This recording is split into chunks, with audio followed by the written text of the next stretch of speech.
Hello guys, happy Sunday. আজকে Sunday আর আজকে দেখো সকালবেলা এখন আমাদের বাজার হয়ে গেছে। আজকে আমাদের ওই বাড়িতে নেমন্তন্ন আছে মায়ের কাছে একটা বিশেষ কারণে। তো যাব খেতে, এখান থেকে কাছেই। তো আমি এখন ওই জন্য যাইনি, এখন বাজতে যায় প্রায় বেলা 12টা। তো বাজার হয়ে গেছে, টিফিন হয়ে গেছে। আর আমার চুলটার খুব বাজে অবস্থা দেখো।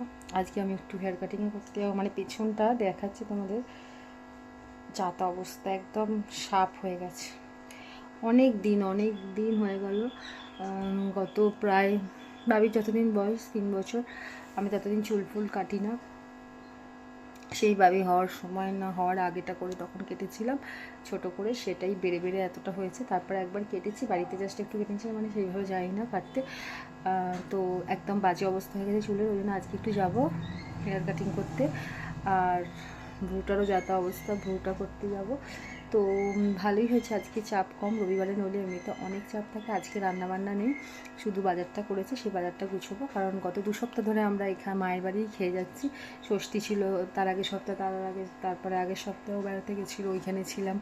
তো 2 সপ্তাহ ধরে বাড়িতে বাজার আসছে না, তো রান্নাবান্না তেমন কিছুই হচ্ছিল না। তো ওই জন্য আজকে বাজার করেছে। তো এই বাজারগুলো সব গুছিয়ে রেখে তারপরে যাব। তো চলো তোমাদেরকে দেখাই কী বাজার করেছে। এই দেখো, এই যে ভোলা মাছ। মাছ 2-3 রকম আনে, কিন্তু এই সপ্তাহে একরকমই এনেছে। ভোলা মাছ দিয়ে রেখেছি, ফ্রিজে তুলবো। আর দেখো নিচে তোমাদেরকে দেখিয়ে দিই, এখানে হচ্ছে লাল শাক, লঙ্কা, মানে কিছুই তো নেই, সবই আনতে হবে। কুদলি, ওল, বেগুন, উচ্ছে, ঝিঙে, টমেটো, ওদিকে রসুন, আদা, আর এখানে আলু, পেঁয়াজ তো আছে, এগুলো আমি তুলে দিয়েছি। তো দেখতে পেলে এই হলো আজকের বাজারটা গুছিয়ে নেবো, ফ্রিজে গুছিয়ে সব তুলে রাখবো, রেখে তারপর স্নান করবো, করে মায়ের বাড়ি যাবো খেতে। তো চলো, দেখা হচ্ছে নেক্সট ব্লগে। টাটা।